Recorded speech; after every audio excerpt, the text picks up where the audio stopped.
Assalamualaikum warahmatullahi wabarakatuh. Halo Sobat Hebat Matsa Surba, kembali lagi di channel YouTube MTS Surya Buana Malang. Kali ini bersama saya Bu Novi Ayu Lestari Ningtyas dalam mata pelajaran Ilmu Pengetahuan Alam kelas 9. Pada video pembelajaran kali ini, saya akan menjelaskan materi tentang cara membuat magnet. Sebelum kita memulai video pembelajaran kali ini, mari kita awali dengan membaca doa bersama-sama. Bismillahirrahmanirrahim. Raditu billahi robba wa bil islami dina wa bi Muhammadin nabiyya wa rasula. Rabbi zidni ilma warzuqni fahma waj'alni min ibadika sholihin. Sobat Hebat Matsa Surba, seperti di dalam Quran surat Al-Hadid ayat 25 yang artinya sesungguhnya kami telah mengutus rasul-rasul kami dalam membawa bukti-bukti yang nyata dan telah kami turunkan bersama mereka Alkitab dan Raja Keadilan supaya manusia dapat melaksanakan keadilan. Dan kami turunkan besi yang padanya terdapat kekuatan yang hebat dan bermanfaat bagi manusia, supaya mereka mempergunakan besi, dan supaya Allah mengetahui siapa yang menolong agamanya dan rasul-rasulnya, padahal Allah tidak melihatnya. Sesungguhnya Allah Maha Kuat dan Allah Maha Perkasa. Dari Quran Surat Al-Hadid ayat 25 yang dicetak tebal di sini adalah dan kami turunkan besi padanya terdapat kekuatan yang hebat yang bermanfaat bagi manusia. Dari arti ayat Al-Quran ini jelas sudah tersurat bahwa ada kata-kata besi yang mampu dimanfaatkan oleh manusia. Jauh sebelum besi itu dimanfaatkan oleh manusia, Allah telah memberitahu atau melalui firman-Nya. Sehingga manusia-manusia yang berakal, yang dibekali dengan akal akhirnya menemukan besi, manfaat dari besi yang bisa diolah dengan segala macam cara. Ternyata besi itu bisa menghasilkan suatu yang bermanfaat bagi manusia, termasuk magnet anak-anak. Besi mempunyai kekuatan yang besar, yaitu mampu menarik benda lain ketika dibuat magnet. Ternyata magnet yang ditemukan oleh manusia di zaman-zaman ini ternyata dulu jauh sebelum itu telah difirmankan oleh Allah melalui ayat Al-Quran itu. Maha besar Allah anak-anak, jadi melalui ayat Al-Quran ini bagi kita yang beriman dan berilmu ternyata ini itu memberikan kekuatan bagi kita untuk kita senantiasa berfirman kepada Allah dan yakin bahwa Allah itu adalah Maha Pencipta dari segala alam dan seisinya. Semoga ayat ini juga menambah keimanan kita kepada Allah. Oke.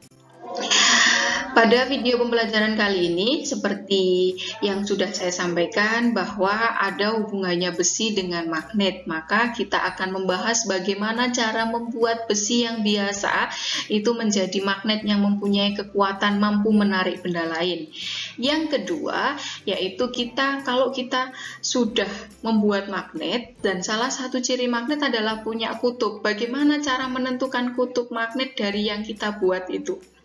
Yang ketiga, kita akan membedakan magnet yang permanen, yang susah hilang sifatnya, dan bagaimana magnet yang sementara. Dan yang keempat adalah memelihara sifat kemagnetan itu bagaimana caranya. Itu adalah 4 poin yang akan kita pelajari pada video pembelajaran kali ini. Oke, nah, siapa yang kulkas di rumahnya penuh dengan tempelan-tempelan? Kita biasanya bilang ini adalah tempelan kulkas atau magnet kulkas.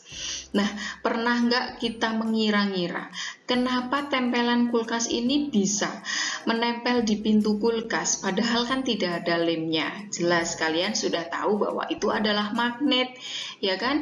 Jadi itu adalah magnet. Belakangnya tempelan-tempelan yang cantik ini, jadi bagian belakangnya itu mampu ditempel oleh magnet, sehingga karena bahan kulkas itu dari logam, maka bisa menempel lah tempelan kulkas itu.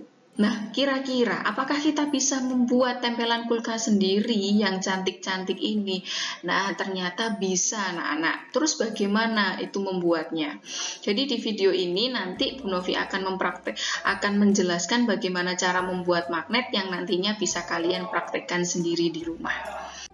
Oke, yang pertama, cara membuat magnet itu ada 3 macam, anak-anak.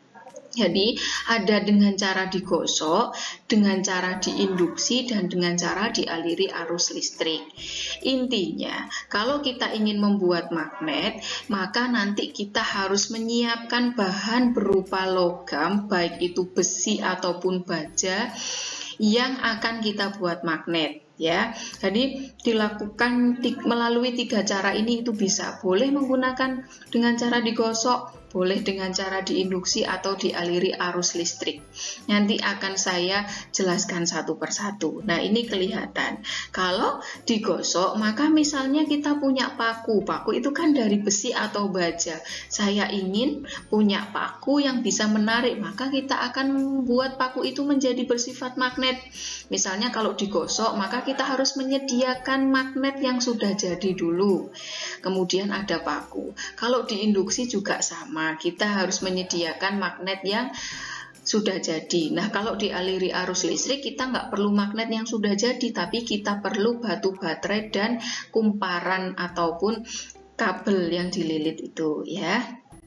Oke, cara pertama yaitu dengan cara digosok. Oke, nah kalau dengan cara digosok, maka caranya adalah gosok besi atau baja pada salah satu ujung magnet permanen. Jadi ini, kita siapkan dulu besi atau bajanya ini anak-anak ya. Kemudian, jadi yang AB ini besi atau baja ini belum bersifat magnet. Tapi yang dipegang oleh tangan ini kalau sudah ada tanda U sama selatan berarti dia sifatnya magnet. Nah, caranya adalah menggosok secara searah anak-anak. Ini digosokkan secara searah ya. Jadi digosokkan tidak boleh bolak-balik tapi searah. Nah, ini searah. Sehingga, nah sebetulnya apa yang terjadi ketika kita menggosok? Awalnya begini anak-anak. Di dalam besi atau baja yang belum bersifat magnet, ini ada yang namanya magnet elementer. Jadi komponen magnet ini ternyata yang digambarkan panah-panah ini itu adalah magnet elementer. Sebelum digosok dia itu susunannya secara acak, panahnya itu acak. Ternyata kalau sudah digosok secara searah, nah maka susunan ini akan menjadi teratur. Nah, bisa jadi panahnya menghadap ke kiri semuanya, bisa jadi menghadap ke kanan semuanya. Yang penting adalah menggosoknya harus secara searah, kan begitu ya.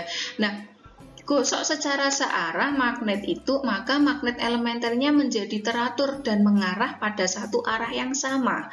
Sehingga jika magnet elementer pada besi atau baja itu sudah teratur seperti ini setelah kita gosokkan, maka dia sudah jadi magnet.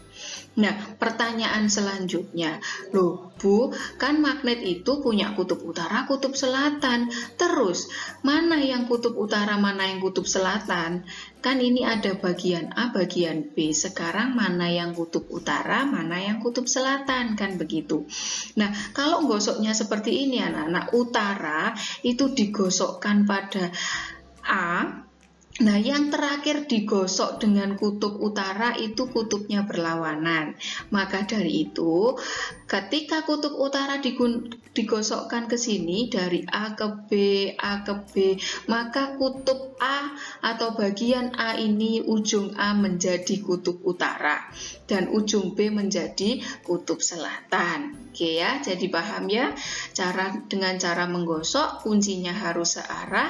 Kutub magnetnya yang dibentuk itu, yang ditempeli dengan kutub utara pertama kali itu juga jadi kutub utara. Yang terakhir jadi kutub lawannya, yaitu kutub selatan. Oke. Yang kedua, caranya adalah diinduksi. Artinya diinduksi itu hanya didekatkan saja, anak-anak. Jadi di sini ada statif. Statif itu adalah alat yang digunakan untuk memasang saja, untuk menempelkan saja ya. Jadi ini magnet. Jadi ini logam yang sudah jadi magnet, yang ini misalnya paku atau logam yang belum jadi magnet. Jadi AB ini hanya didekatkan saja. Ujung U didekatkan dengan ujung A. Jadi ujung besi atau baja salah satunya itu didekatkan dengan kutub magnet itu. Nah, didekatkan saja terus nanti akan terjadi induksi, ya kan? Nah, kutub-kutub elementer nanti akan berpindah secara sendiri karena kutub utara akan bertolak dengan kutub selatan. Kutub utara akan menarik kutub selatan menarik kutub utara, kan sifatnya seperti itu. Maka ketika didekatkan dan dibiarkan lama-kelamaan, maka ketika ini bagian besi AB ini didekati dengan paku ternyata bisa menempel. Artinya adalah dia sudah menjadi magnet, kan begitu. Nah, gimana Bu caranya menentukan kutubnya? Tahu kutub utara mana, kutub selatan mana? Caranya adalah kutub yang dekat dengan utara itu akan menjadi kutub selatan. Ini jadi A-nya itu jadi kutub selatan, anak-anak. Yang B berarti berlawanan. Nah, tapi kalau misalnya ini dibalik, yang menginduksi itu selatan yang didekatkan, maka yang ujung yang didekati dengan kutub selatan dia jadi kutub utara. Artinya adalah kutub yang terbentuk itu berlawanan dengan kutub yang didekatkan. Itu adalah cara yang kedua. Cara yang ketiga yaitu dengan cara dialiri arus listrik atau dikatakan elektromagnetik. Caranya adalah nih, berarti kalian punya paku besar yang ingin kalian sulap jadi magnet. Caranya kalian paku besar ini liliti paku dari besi atau baja dengan kawat. Kawat ini yang bisa dialiri arus listrik ya. Jadi misalnya kawat tembaga. Kemudian kawat itu ujung-ujungnya dihubungkan dengan kabel. Dihubungkan dengan baterai. Nah, baterai itu kan ada kutub positif, kutub negatif. Kita tahu bahwa arus listrik itu nanti akan mengalir dari kutub positif ke kutub negatif, mengalir terus. Sehingga ketika dia dialiri oleh arus listrik, karena ini dililiti, akhirnya dia kan ada arus yang mengalir pada paku itu.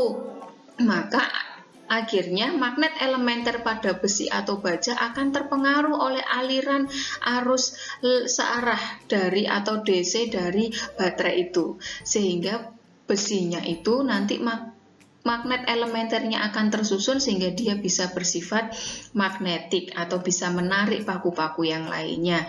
Nah, pertanyaannya, bagaimana cara menentukan kutub utara dan kutub selatan? Tuh kan?